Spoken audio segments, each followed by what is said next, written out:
Köszönjük szépen a biztató szavakat, és ugyanakkor köszönjük az elismerést is. Jól esik valami ezt. Most pedig felkérem Albert Álmos szenátor urat, hogy ossza meg velünk gondolatait. Nagy tisztelettel köszöntök mindenkit, tiszteletes úr, polgármester úr, képviselő úr, jelöltek. Abban a külön szerencsében van részem, hogy szűk két hét alatt, már másodszor vagyok itt ebben a teremben, ilyen népes közönség előtt, ami azt is bizonyítja számomra, hogy igenis önöket érdekli az, hogy mi történik ebben a községben, vagy mi történik esetleg holnap után, vagy hétfőtől is ebben a községben továbbra. Egy érdekes 4 hét után vagyunk, 30 nap után vagyunk, amikor, ugye a tiszteletes úr is mondta, beszéltünk. Beszéltünk egymással, önök is beszéltek, mi is beszéltünk. Többes számba fogalmazok, hiszen itt nem kimondottan Uzonról van szó, Uzon községről, hanem egész Komászta megyéből, ahol reggeltől estig rúgtuk az utcákat, emberekkel találkoztunk és beszéltünk. És rájöttem arra, hogy igazából van amiről beszélni ez alatt a hónap alatt, és jó, hogy van ez a kampányidőszak, mert igazából még egyszer, vagy másodszor, vagy harmadszor, vagy ötödször is el lehet mondani azt, ami a településeken történt. És ez nem véletlenül történt, ez azért történt, mert önöknek volt egy elképzelése, volt egy igénye, vagy van egy igénye továbbra is, és az a csapat, amelyet megbíztak évekkel ezelőtt, az ezt véghez vitte, megcsinálta. Vagy legalábbis elkezdte, és megcsinálhatja a következő időszakban. Én örvendek annak, hogy Rádó István ismét jelöltette magát a polgármesteri beosztásra, indul ezen a választáson is, hiszen egy szükebb politikai, úgymond baráti politikai csapatban játszottunk 10 évvel ezelőtt talán. Ott is beszélgettünk különböző elképzelésekről, politikáról, közigazgatásról, fejlesztésről, székely családokról, és ennek tagja volt Rádó István is, és akkor én Szöpzenei polgármesterként győztem meg, vagy esetleg győztük meg egymást arról, hogy ő vállaljon itt ilyen beosztást. És én örvendek annak, hogy 8 év munkája gyümölcsét lehet ma tapasztalni a községben, a felsorolt falvakban, ugye a tiszteletes úr is kihangsúlyozta itt. Természetesen ez nem történt volna így, hogyha a 22 esztendő alatt a Romániai Magyar Demokrata Szövetség nem tudja kialakítani azt a rendszerét, azt a struktúráját, ilyen csúnya szót használok én most, hogy igazából tenni tudjon a háromszéki közösségért, az uzoni közösségért is.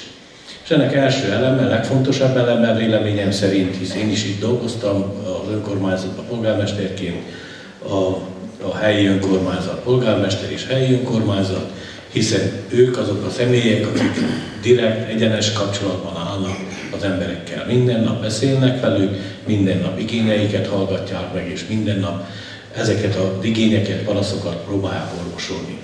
Természetesen a megyei önkormányzat, megyei tanácselnöke a következő szint, a harmadik, az országos parlamenti szint, vagy olykor a kormányba való részvétel is rendkívül fontos és hasznos, eredményes. Ezzel a felépítéssel rendelkezik ma is a Romániai Magyar Demokrata Szövetség, és ezért bátran állíthatom és elmondhatom, hogy igenis ezzel a szerkezettel, ezzel a felépítéssel tenni tudunk a jövőben is a közösségért. És így tenni tud Rádó István polgármester is, hisz nem egyszer, vagy nem évente egyszer, hanem talán lehet, hogy heti vagy havi gyakorisággal beszélgetünk különböző kérdésekről. Engedjék meg, hogy befejezésül, mert nem szeretném hosszúra gyújtani a szót, néhány gondolatot olvassak fel, én ebből alapból valószínűleg nagyon sokat megkapták, de lehet, hogy nem rossz, hogyha én még egyszer elolvasok belőle néhány mondatot. Az állandóan változó, sokszor kedvezőtlen politikai körülmények között is a magyar emberek is megőriztük értékeinket. Mi a kampányban nem az ellenfeleket foglalkoztattuk, nem az ellenfelekkel foglalkoztunk, mindenhol a közös megvalósításokat, a számon kérhető munkát hangsúlyoztuk. De a hiányosságokról és nehéz döntésekről is őszintén, egyenesen beszéltünk. A Románia-Magyar Demokrata Szövetségnek kézzelfogható eredményei és valós tervei vannak. A kampányban nem ígértünk felelőtlenül. Mi a további munkát és felelősséget vállalunk és vállaltunk, azt, hogy a székely családokért dolgozunk. Valójában ez így van, több mint 10 éve, hogy megismerkedtünk, és akkor engedjék meg, hogy elmondjam azt, hogy ezelőtt kb. 10 éve egy különleges programra készülve én földrajztanárként és a szenátor akkor polgármesterként bemettünk a terembe, és a székek nem voltak elrendezve. A Gábor Áron teremről van szó, Sepszentgyörgyön. És kérdeztem, most itt mi lesz, mindjárt jönnek a vendégek, a székek nincsenek elrendezve. Semmi, gyere, fogjuk. És fogta, és fogtuk, és adtuk a székeket. Én akkor nagy szemekkel néztem, és azt láttam ebben az emberben, hogy lám, a polgármester úr is fogja tudni a székeket rakni jobbra és balra. És azt mondtam, ez az ember mellett dolgozni kell, és ez az ember mellett dolgoztunk és dolgozok még ma is. Tisztelt jelenlévők, kedves polgárok, engedjék meg, hogy még azzal a vallomással is jöjjek, hogy valójában egy kampány végén vagyunk. Egy olyan kampány, amelyet Rádi István elkezdett 2004. július elején. Egy olyan kampány, amely azzal kezdődött, hogy ebben a községben nem volt ivóvíz, és a tömbházakban 480 apartmentbe kellett hordani fel ahhoz, hogy a WC-t lehessen használni. Már az kampány volt, amikor kellett dolgoznunk keményen, és megadjuk a vizet, hogy a tömbházlakók tudjanak ott mosakodni és tudjanak főzni. De tovább folytathatnám, a sötétségből világosság lett, hisz a község összes településén a közvilágítást folyamatosan az elmúlt 8 évben évről évre növeltük a lámpatesteknek a számát, és ma már elmondhatom, hogy községszinten 95%-ban majdnem minden villanyoszlopon lámpatest van. Ez mind kampány. Azért kampány, azért kellett kampányolni folyamatosan 8 éven keresztül, hogy igenis önök akkor a bizalmukat adták, bizalmukat kitüntettek minket, és azt a csapatot, akik én akkor vezettem, és akkor eleget kellett tenni az elvárásoknak. Nagyon nehéz volt.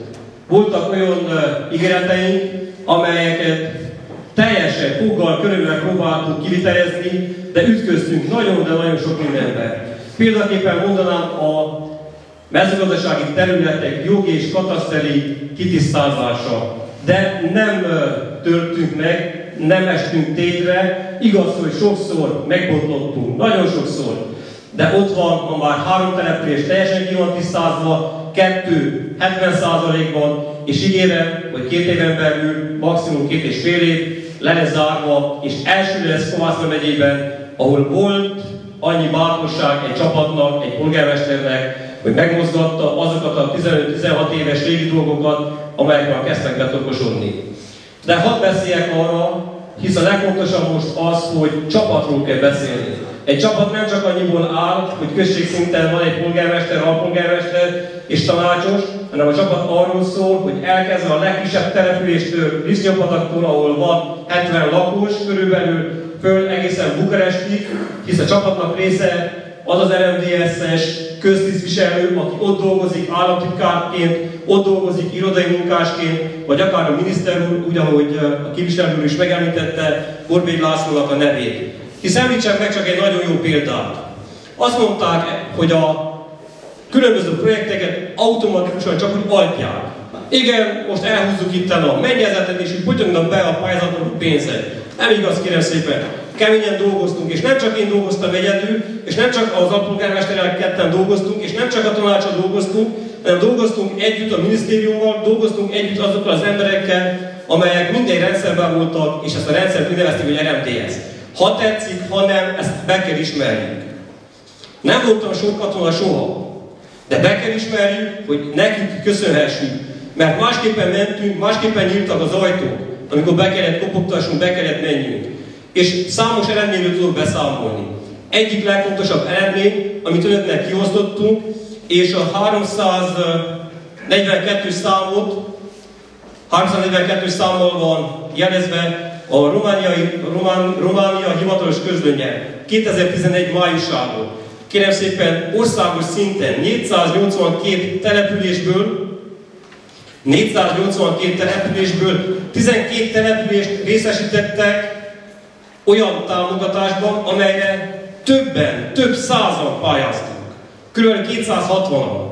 A Világbank által finanszírozott a Környezetvédelmi Minisztériumon keresztül a 12 településből 3 a miénk. Szent Iván Laborfalva, Bigfalva és Lisznyó. Szent Iván Laborfalvára már alá is írtuk a kivitelezési szerződést, itt is van már a kivitelező cég, elhozta a munkagépeit, és kezdődik a munka. Vártuk, hogy legyen vége a választásoknak, hogy ne legyen megint kampány belőle.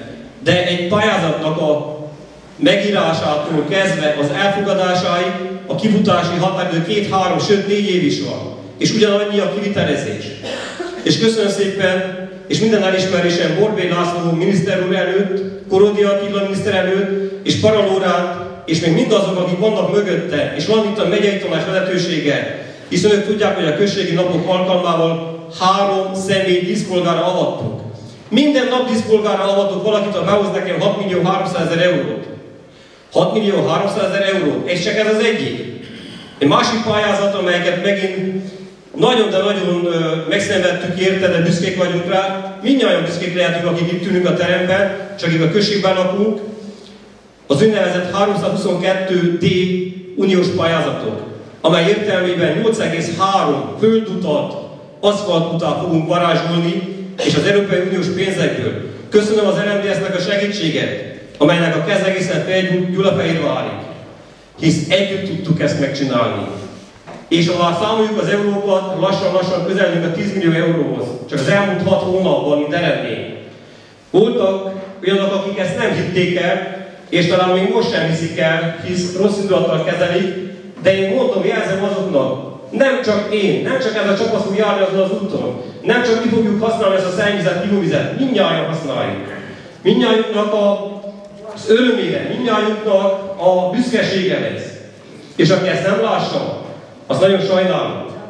És ha még egy keveset számolunk, akkor a költségvetésünknek legalább 20 évre előre ez a pénz megvan. Ez csak magas szinten. De kérem szépen nem szabad elfelejtsük azt sem, hogy ez az önkormányzat 2004-től, ez a csapat, a 8 éves kampányában az is benne volt, hogy önerőből olyan belső projekteket vitelez ki, amit önerőből fog megvalósítani. Ilyen volt a gyerekprogram. Emlékezzünk vissza, milyen gyerekparkjaink voltak, ha egyáltalán volt. Nekünk volt meg az első még, de igen, Szentgyörgyön meg volt. Szentgyörgyön másoltuk le a legelső. 2005-től folyamatosan a községben 8 gyerekparkot építettünk, és ma már a tavaly újjá kellett építsük az egyiket, azért, mert már elkorhadt az idők során. És újjá építsük a többit is. Ilyen belső program volt a kultúrházak felújítása. Kezdtük Bigfalván, folytattuk Uzonban, folytassuk Lisznyóban. Ilyen belső program volt szintén, amit mi finanszíroztunk, a ravatalozóház program. Elkezdtük Szent Ivánban, 3 évre terveztük az Uzonit is. A tavaly kifizettük az egyháznak, az Uzoni ravatalozóháznak a tervét. És ha megkapjuk a tervet, elkezdjük ebbe az évbe az alapot beöntsük. És jövőben tégláról téglára építsük fel. Hisz ennek a csapatnak építőjeleket kell legyen. Mi a téglára helyezzük, mi nem romboljuk le, nem romboló gondolkodások vagyunk, optimisták, pozitív változságok. És sorolhatnám még nagyon sok minden.